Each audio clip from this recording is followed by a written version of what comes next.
Friends, welcome to Shweta's mocktail.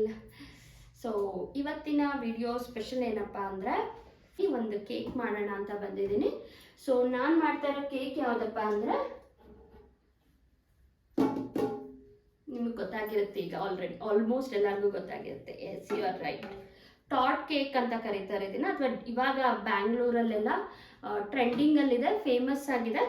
ಇದನ್ನ dream cake ಅಂತ ಕರೀತಾರೆ ಬ್ಯಾಂಗ್ಳೂರಲ್ಲೆಲ್ಲ. ಸೊ ಇದು ಗೋಲ್ಡ್ ಕಲರ್ ಬಾಕ್ಸಲ್ಲಿ ಬರುತ್ತೆ, ಇದೇ ಸೈಜ್ ಬರುತ್ತೆ, ಮ್ಯಾಕ್ಸಿಮಮ್ ಅದು ಇದೇ ಸೈಜ್ ಬರುತ್ತೆ.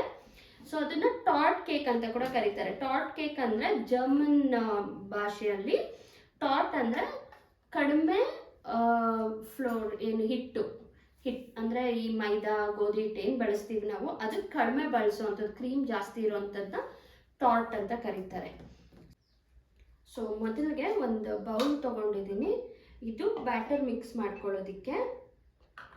ಸೊ ಮೊದಲಿಗೆ ನಾನೀಗ 2 ಟಾಟ್ ಕೇಕ್ ಮಾಡ್ತಾಯಿದ್ದೀನಿ, 2 ಡ್ರೀಮ್ ಕೇಕ್ ಮಾಡ್ತಾಯಿದ್ದೀನಿ, 2 ಬಾಕ್ಸ್. ಅಂದರೆ ಒಂದು ನಾಳೆ ರಕ್ಷಿತಾ ಬರ್ಡೇ ಇದೆಯಲ್ಲ, ಸೊ ಅವಳಿಗೆ ಗಿಫ್ಟ್, ಸರ್ಪ್ರೈಸ್ ಆಗಿ ಗಿಫ್ಟ್ ಕೊಡೋಣ ಅಂತ. ಇನ್ನೊಂದು ನಮ್ಮ ಮಕ್ಕಳಿಗೆ ಮನೆಯಲ್ಲಿ ಟೇಸ್ಟ್ ಮಾಡೋದಕ್ಕೆ, ತಿನ್ನೋದಕ್ಕೆ ಅಂತ. ಸೊ ಹಾಗಾಗಿ ಅದಕ್ಕೆ 2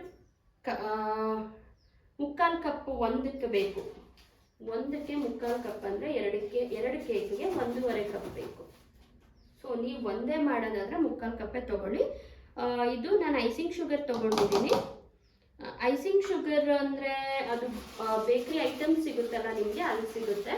ನಿಮಗೆ ಅಷ್ಟು ಡೌಟ್ ಇದ್ದರೆ ಸಕ್ಕರೆನ ತೊಗೊಂಡು ಮಿಕ್ಸಿಯಲ್ಲಿ ಸ್ವಲ್ಪ ಚೆನ್ನಾಗಿ ಪೌಡರ್, ನೈಸ್ ಪೌಡರ್ ಆಗಬೇಕು, ಆ ಥರ ಮಾಡಿಕೊಂಡು ಪೌಡರ್ನ ಯೂಸ್ ಮಾಡ್ಬೋದು, ಪೌಡರ್ ಶುಗರ್ನ. ಇದಕ್ಕೆ 1/4 ಕಪ್ಪಷ್ಟು ಅಡುಗೆ ಎಣ್ಣೆನ ಉಪಯೋಗಿಸ್ತಾ ಇದ್ದೀನಿ.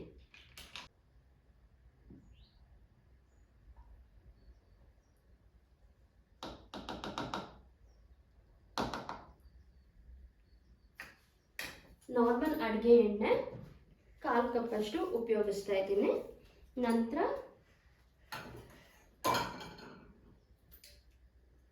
ಅರ್ಧ ಕಪ್ಪಷ್ಟು ಹಾಲು, ಇದನ್ನ ಕಾಯಿಸಿ ಆರಿಸಿ ಇಟ್ಕೊಂಡಿದ್ದೀನಿ ಹಾಲನ್ನ.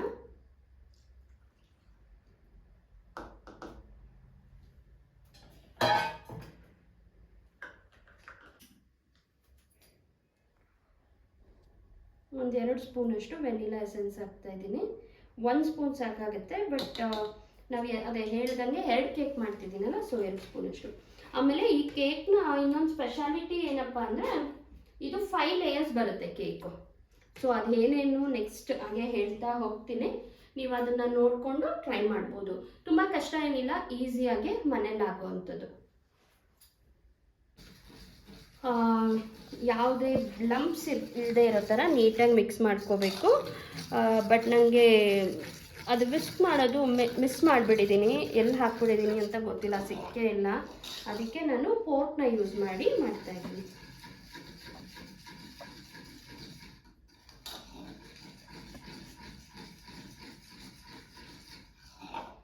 ಇದಕ್ಕೆ ಒಂದು ಜರಡಿ ಅವಶ್ಯಕತೆ ಇರುತ್ತೆ. ಜರಡಿ ಥರದನ್ನ ಇಟ್ಟು 1 ಕಪ್ಪಷ್ಟು ಮೈದಾನ ಆ್ಯಡ್ ಮಾಡ್ತೀನಿ.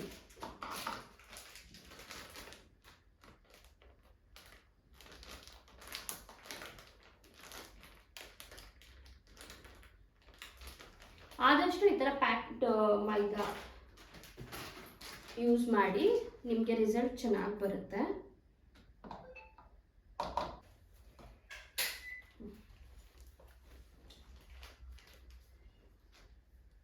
ಈಗ ಮೈದಾ ಜೊತೆಗೆ 2 ಟೇಬಲ್ ಸ್ಪೂನಷ್ಟು ಚೋಕೋ ಪೌಡರ್ನ ಆ್ಯಡ್ ಮಾಡ್ಕೊತಾ ಇದ್ದೀನಿ.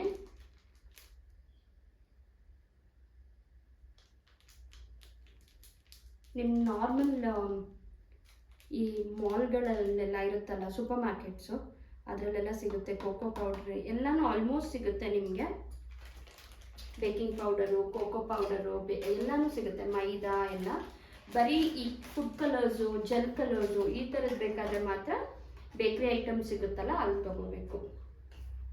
ಮತ್ತು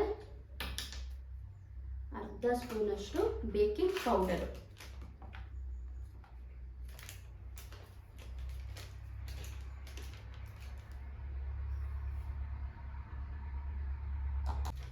ಕಾಲು ಸ್ಪೂನಷ್ಟು baking soda. Baking powder baking soda ಎರಡು ಬೇರೆ ಬೇರೆಯಾಗೆ ಯೂಸ್ ಮಾಡಬೇಕು.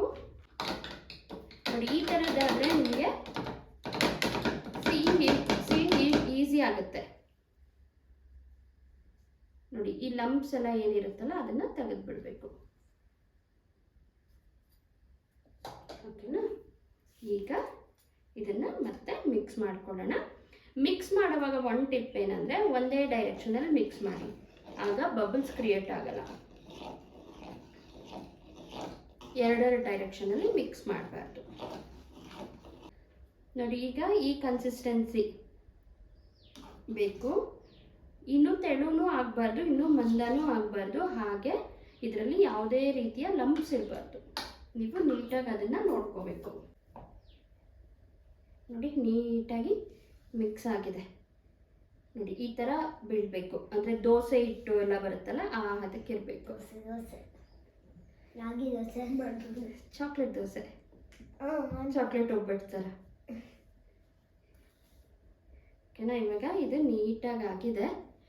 ಇದನ್ನು ಕೇಕ್ ಬೌಲ್ಗೆ, ಕೇಕ್ ಪ್ಯಾನ್ಗೆ ಟ್ರಾನ್ಸ್ಫರ್ ಮಾಡ್ಕೊಳ್ಳೋಣ. ಅಷ್ಟರಲ್ಲಿ ಓವನ್ನ ಪ್ರೀ ಹೀಟ್ ಮಾಡ್ಕೊಳ್ತೀನಿ. ಸೊ ಓವನಲ್ಲಿ ಮಾಡೋರು, ನಾನು IFB ಯೂಸ್ ಮಾಡ್ತಾ ಇದ್ದೀನಿ ಓವನ್ನು. ಇದರಲ್ಲಿ ಕನ್ವೆನ್ಷನ್ಗೆ ಇಟ್ಕೊಂಡು 180 ಡಿಗ್ರಿ ಇಟ್ಟಿದ್ದೀನಿ ಆ್ಯಂಡ್ ಟೈಮ್ 10 ಮಿನಿಟ್ಸ್ ಸೆಟ್ ಮಾಡಿ ಪ್ರೀ ಹೀಟ್ ಮಾಡ್ತಾ ಇದ್ದೀನಿ. ನೋಡಿ ಕನ್ಸಿಸ್ಟೆನ್ಸಿ ಹಾಗೆ ಇದೆ. ಆ್ಯಂಡ್ ಇದಕ್ಕೆ ನಾನು ಬರ್ತಿದ್ದೆ, ಇವಾಗ ಜ್ಞಾಪಕ ಬಂತು, 1 ಸ್ಪೂನಷ್ಟು ವೆನಿಗರ್ನ, ನಾನ್ ಫ್ಲೇವರ್ಡ್ ವೆನಿಗರ್, ಅಂದರೆ ಈ ಬೇರೆ ಬೇರೆ ಫ್ಲೇವರ್ಸ್ ಬರುತ್ತೆ, ಆ್ಯಪಲ್ ಸೈಡರು ಎಲ್ಲ, ಅದಲ್ಲ, ನಾನ್ ಫ್ಲೇವರ್ಡ್ ವೆನಿಗರ್ ಅಥವಾ ವೈಟ್ ವೆನಿಗರ್ ಅಂತ ಕರೀತಾರೆ. ನಿಮ್ಗೆ ಅಷ್ಟೊಂದು ಕನ್ಫ್ಯೂಸ್ ಆಗೋಂಗಿದ್ರೆ 1 ಸ್ಪೂನು ನಿಂಬೆ ರಸ ಹಾಕ್ಕೊಂಬಿಡಿ. ಪೇಪರ್ನ ಇನ್ನೊಂದ್ಸತಿ ನೀಟಾಗಿ ಹಾಕಿ ಟ್ರಾನ್ಸ್ಫರ್ ಮಾಡೋಣ. ವರ್ಷಿ ಕೇಕ್ ಮೋಲ್ಡ್ಗೆ ಯಾವಾಗಲೂ 70-75% ಅಷ್ಟೇ ಹಾಕಬೇಕು. ಕೇಕ್ ಉಬ್ಬಿ ಬರುತ್ತೆ.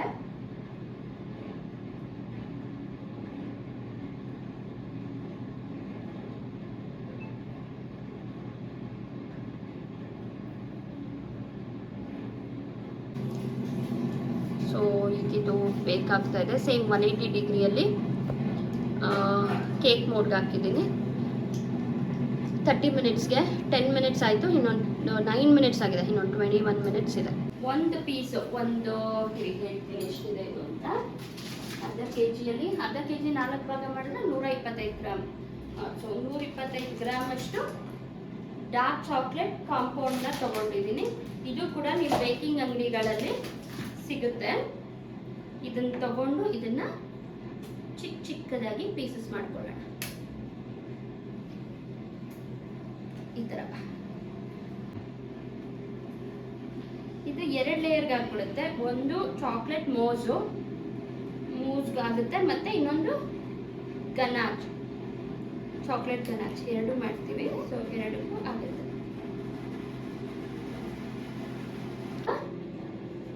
ಒಂದು 3/4 ಕಪ್ ಅಷ್ಟು ಕ್ರೀಮ್, ವಿಪ್ ಕ್ರೀಮ್ ಏನಿದೆಯಲ್ಲ ಇದನ್ನು ಅಳತೆ ಮಾಡಿ ತಗೊಳ್ತಾ ಇದ್ದೀನಿ.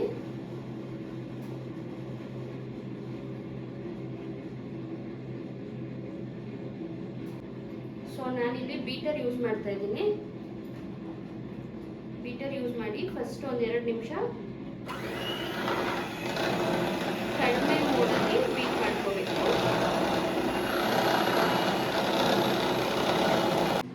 ನೋಡಿ ಈಗ ಇದು 1-2 ನಿಮಿಷ ಮಾಡೋಷ್ಟರಲ್ಲಿ ಈ ಥರ ತಿಕ್ಕಾಗುತ್ತೆ. ನಾವೇನು ನೀರು ಥರ ಹಾಕಿದ್ರಲ್ಲ ಅದು ಇಷ್ಟು ತಿಕ್ಕಾಗುತ್ತೆ. ಈಗ ಸ್ವಲ್ಪ ಜಾಸ್ತಿ ಇದನ್ನು ಇಟ್ಕೊಂಡು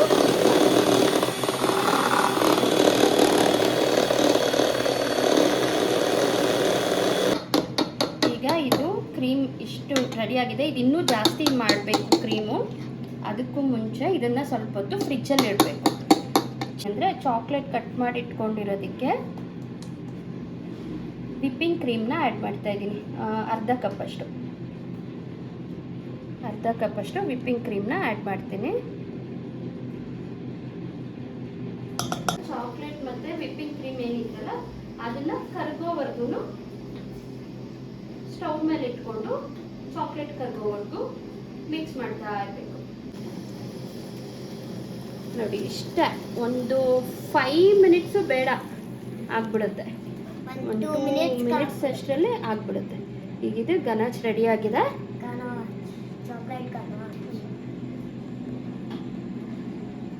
ಈಗ ಇದು ಫುಲ್ ಕಂಪ್ಲೀಟ್ಲಿ ಕೂಲ್ ಆಗಬೇಕು. ಇದನ್ನ ಕ್ರೀಮ್ ನಾವು ಆ್ಯಡ್ ಮಾಡಿದ್ರೆ ಅದು ಚಾಕ್ಲೇಟ್ ಮೂವ್ಸ್ ಆಗುತ್ತೆ. ಒಂದು 2 ಟೇಬಲ್ ಸ್ಪೂನ್ ಅಷ್ಟು ಈ ಗನಾಜ್ ಏನು ಮಾಡ್ಕೊಂಡಿದ್ದೀವಲ್ಲ ಚಾಕ್ಲೇಟ್ದು, ಇದನ್ನು ನೋಡಿ ಇದು ತಿಕ್ಕಾಗ್ತಾ ಇದೆ. ಈಗ ಇದು ಇಷ್ಟು ಕನ್ಸಿಸ್ಟೆನ್ಸಿ ಬೇಕು. ಚಾಕ್ಲೇಟ್ ಸಾಸ್ ಅಂತ ಕೂಡ ಕರೀತಾರೆ ಇದನ್ನು. ಓಕೆನಾ? ಈಗ ಇಷ್ಟನ್ನು ಹಾಕಿ ಇದನ್ನು ಮತ್ತೆ ಬೀಟ್ ಮಾಡ್ಕೊಳ್ಳೋಣ. ನಮಗೆ ಚಾಕ್ಲೇಟ್ ಕೇಕ್ ಆಗಿರೋದ್ರಿಂದ ಚಾಕ್ಲೇಟ್ ಮೋಸ್ ಬೇಕಾಗಿರೋದು. ಸೊ ಇದಕ್ಕೆ ಚಾಕ್ಲೇಟ್ನ ಆ್ಯಡ್ ಮಾಡಿದ್ದೀನಿ. ಈಗ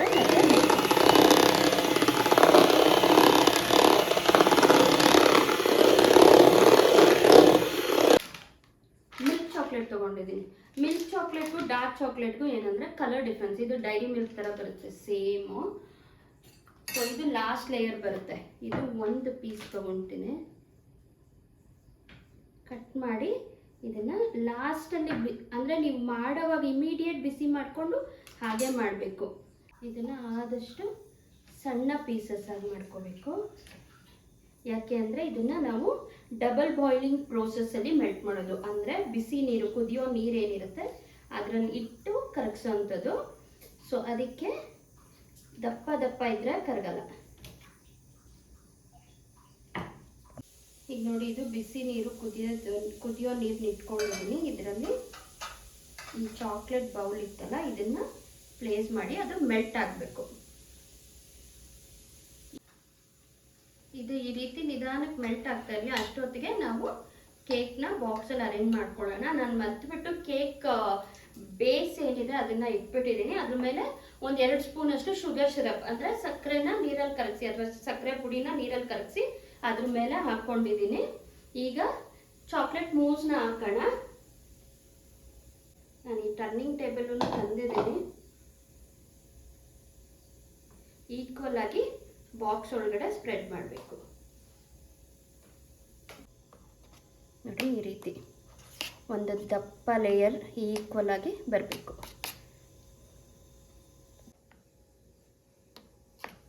ನೋಡಿ ಈ ರೀತಿ, ಅಂದರೆ ಕೆಳಗಡೆ ಏನು ಬ್ರೆಡ್ ಇದೆಯಲ್ಲ ಆ ಬ್ರೆಡ್ ಇದೆ ಅನ್ನೋದೇ ಗೊತ್ತಾಗಬಾರ್ದು. ಮತ್ತು ಬ್ರೆಡ್ ಕೂಡ ಬೇರೆ ಕೇಕ್ಗಳ ಥರ ಹಾರ್ಡಾಗಿರಬಾರ್ದು, ತುಂಬ ಸಾಫ್ಟ್ ಬ್ರೆಡ್ ಇರಬೇಕು. ಇವಾಗ ಎಷ್ಟು ಲೇಯರ್ ಆಯಿತು? 2 ಲೇಯರ್ ಆಯಿತು ಅಲ್ವಾ? ಈಗ 3rd ಲೇಯರ್ನ ಹಾಕೋಣ. 3rd ಲೇಯರ್ಗೆ ಈ ಚಾಕ್ಲೇಟ್ ಗನಾಚ್ ಏನಿತ್ತಲ್ಲ ಅದು, ಈ ಗನಾಚ್ ಏನಿದೆಯಲ್ಲ ಇದನ್ನು ಸ್ಪ್ರೆಡ್ ಮಾಡೋಣ. ಇದೂ ನೀವು ಹೇಗೆ ಸ್ಪ್ರೆಡ್ ಮಾಡಬೇಕಂದ್ರೆ, ಕೆಳಗಡೆ ಈ ಕ್ರೀಮ್ ಏನು ಹಾಕಿದ್ದೀರಲ್ಲ ಅದು ಒಂಚೂರು ಕೆಳಗಡೆ ಏನಿದೆ ಅನ್ನೋದು ಐಡಿಯಾನೇ ಸಿಕ್ಕಬಾರ್ದು. ಆ ರೀತಿ ಸ್ಪ್ರೆಡ್ ಮಾಡಬೇಕು. 3 ಲೇಯರ್ಸ್ ಆಯ್ತಲ್ವ, 4th ಲೇಯರ್ಗೆ ಚಾಕ್ಲೇಟು ಮೆಲ್ಟ್ ಆಗ್ತಾ ಇದೆ. ಇದು ಹೀಗೆ ಹಾಕಬೇಕು ಚಾಕ್ಲೇಟು. ಇದು ಮತ್ತೆ ನಾವು ಕೇಕೆಲ್ಲ ಆದಮೇಲೆ ಇದೊಂದು 1/2 hour to 2 hours ಫ್ರಿಜ್ಜಲ್ಲಿ ಇಡಬೇಕು ಸೆಟ್ ಆಗೋದಕ್ಕೆ. ಆವಾಗ ಇದೇನಾಗುತ್ತೆ ಮತ್ತೆ ಗಟ್ಟಿ ಆಗುತ್ತೆ. ಸೊ ಈ ಕೇಕ್ ತಿನ್ನೋ ಪ್ರೋಸೆಸ್ ಏನಂದರೆ ನೋಡಿ, ಇದ್ರ ಮೇಲೆ ಈ ಲೇಯರ್ ಬರುತ್ತಲ್ಲ ಇದು ಕೂಡ ಇದನ್ನು ಕಂಪ್ಲೀಟಾಗಿ ಕವರ್ ಮಾಡುತ್ತೆ. ಆಮೇಲೆ ಇದು ಗಟ್ಟಿ ಆದಮೇಲೆ ಟಪ್ ಅಂತ ಹೊಡಿಬೇಕು. ಆವಾಗಲೇ ಕೆಳಗಡೆ ಏನಿದೆ ಅಂತ ಕಾಣೋದು, ಅಂದರೆ ಸೌಂಡ್ ಬರೋ ರೀತಿ ಹೊಡಿಬೇಕು. ನೋಡಿ ಇದನ್ನು ಈ ಥರ ಹಾಕೋದು, ಅಂಟ್ಕೊಂಡ್ಬಿಡುತ್ತೆ, ಹುಷಾರಾಗಿ ಮಾಡಬೇಕು. ಈ ಲೇಯರ್ ಮಾತ್ರ, ಇನ್ನೆಲ್ಲ ಲೇಯರು ತುಂಬ ಈಸಿ, ಅಂಥ ದೊಡ್ಡ ವಿದ್ಯೆ ಏನಿಲ್ಲ, ಈಸಿಯಾಗಿ ಮಾಡ್ಬೋದು.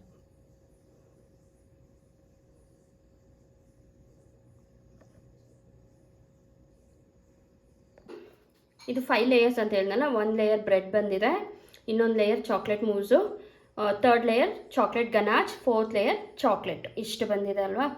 ಸೊ 5th ಲೇಯರ್ ಬಂದು ಇದು ಐಸಿಂಗ್ ಶುಗರ್ ಪೌಡರು. ಓಕೆನಾ? ಐಸಿಂಗ್ ಶುಗರ್ ಅನ್ನೋದು ಕಷ್ಟ ಅನಿಸಿದ್ರೆ ಶುಗರ್ ಪೌಡರು ಮತ್ತು ಕೋಕೋ ಪೌಡರ್ 2 ಮಿಕ್ಸ್ ಮಾಡ್ಕೊಂಡಿದ್ದೀನಿ. ಈ ಥರ ಕಾಫಿದು ಜರಡಿ ಇರುತ್ತಲ್ಲ ಇದರಲ್ಲಿ ಹಾಕ್ಕೊಂಡು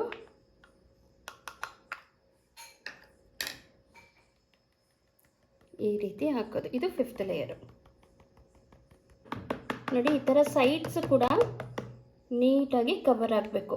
ನೀವೇನು ಹಾಕ್ತೀರಾ ಅದು ಕಂಪ್ಲೀಟಾಗಿ ಎಲ್ಲ ಕಡೆನೂ ಬರಬೇಕು.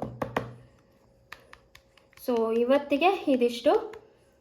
ನಾಳೆ ಇದನ್ನು ನಮ್ಮ ಬರ್ಡೇ ಗರ್ಲ್ಗೆ ಕೊಟ್ಟು ಟೇಸ್ಟ್ ಮಾಡಿಸಿ ಯಾವ ರೀತಿ ಇರುತ್ತೆ ಅನ್ನೋ ರೆಸ್ಪಾನ್ಸ್ ಕೂಡ ನಿಮ್ಮ ಹತ್ರ ಶೇರ್ ಮಾಡ್ತೀನಿ. ಸೊ ಇದಿಷ್ಟು ನಾನು ಡ್ರೀಮ್ ಕೇಕ್ ಅಥವಾ ಚಾಕ್ಲೇಟ್ ಕೇಕ್ನ ಮಾಡಿದಂಥ ರೀತಿ ನಿಮಗೆಲ್ಲ ಇಷ್ಟ ಆಯಿತು ಅಂತ ಭಾವಿಸಿದ್ದೀನಿ. ಹೇಗಿತ್ತು ಅನ್ನೋ ಚಾಕ್ಲೇಟ್ ಕೇಕ್ನ ರಿವ್ಯೂ ಕೂಡ ನೆಕ್ಸ್ಟ್ ವಿಡಿಯೋದಲ್ಲಿ ಅಪ್ಲೋಡ್ ಮಾಡ್ತೀನಿ. ಓಕೆನಾ? ನೀವು ಯಾರಾದರೂ ಟ್ರೈ ಮಾಡಿದ್ರೆ ಪ್ಲೀಸ್ ಪ್ಲೀಸ್ ಪ್ಲೀಸ್ ಕಮೆಂಟ್ ಮುಖಾಂತರ ತಿಳಿಸಿ ಹೇಗಿತ್ತು ಅಂತ. ಈಗಿದು 2 ಅವರ್, ಒಂದು ಅರ್ಧ ಗಂಟೆ ಇಟ್ಟರೆ ಸಾಕು ಫ್ರಿಜ್ಜಲ್ಲಿ, ಎಮರ್ಜೆನ್ಸಿ ಇತ್ತು ಅಂದರೆ. ಬಟ್ ನನಗೆ ನಾಳೆ ಬೆಳಗ್ಗೆವರೆಗೂ ಟೈಮ್ ಇರೋದ್ರಿಂದ ನಾನು ಇದನ್ನು ಕಂಪ್ಲೀಟಾಗಿ ಫ್ರಿಜ್ಜಲ್ಲಿ ಹಾಗೆ ಇಡ್ತೀನಿ. ಓಕೆನಾ? ಟಾಟಾ, ಬಾಯ್.